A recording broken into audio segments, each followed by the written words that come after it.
So you are going to morph depending on the ideas that you surround yourself with, and that's why I'm such a voracious reader, because I spend way more time with writers than I do even with my friends, just because the sheer amount of time I dedicate to reading. Absolutely, and it's so true. Is I found that in my own life as well, and I think Tony puts it perfectly. He says that most people rise to the expectations of their peer group.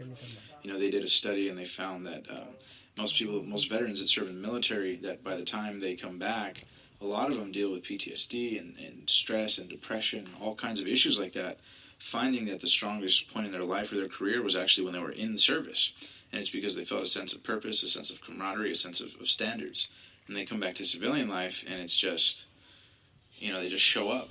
There's no standards, there's no integrity, there's no value system, there's no strength being exercised. So I think that's totally, totally true. Was that a conscious effort for you to surround yourself with better people, or did it naturally just start happening as your thoughts kind of shifted into wanting to take control of your life? It wasn't in the beginning. In the beginning, I really was hanging around with people that made me feel good, and they fed into the king of remedial jobs phase that I was in.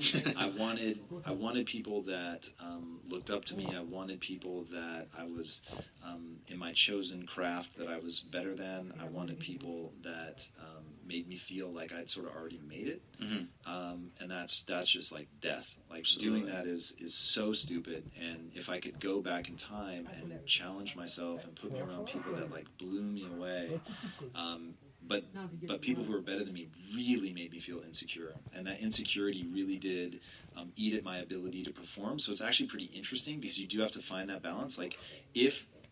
I don't think people should try to silence the negative voice in their head, but I also don't think they should succumb to it. I think you should listen to the negativity, because it will call out shit that's real, right? You're not working hard enough. You're not good at this. Yeah, you're absolutely right. But if I let that affect how I feel about myself, now it becomes self-destructive.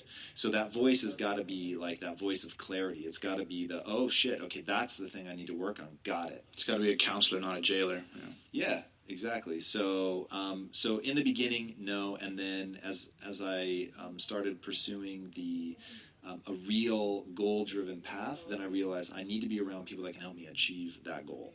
And the good news is, it's not like, oh, I'm hanging out with these people that can help me achieve my goal, and I don't like them, and they're jerks. It's like, you find beautiful, amazing people that can help you with that. It's not like you're choosing between good people that won't help you on your path and bad people that will. It's like you find the most amazing, beautiful, uplifting, inspiring human beings that make you feel like a better version of yourself, and you feel like better about yourself and life just being around them. And by the way, they think in this positive way that's like moving you towards your goals, and it's rad.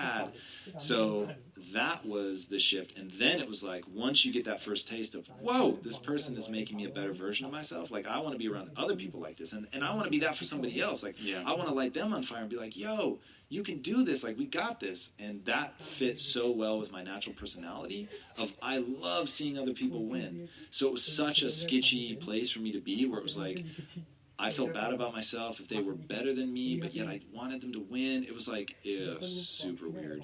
So you just have to change what you build your self-esteem around. Did you ever go through depression before you made that shift, or any kinds of internal conflicts? You know what's interesting? If I describe to you my behavior during a certain period of my life, you're going to say, whoa, you were depressed. I didn't identify as being depressed at the time. I felt lost. And I guess the only thing... A lot of people feel that, at that early age.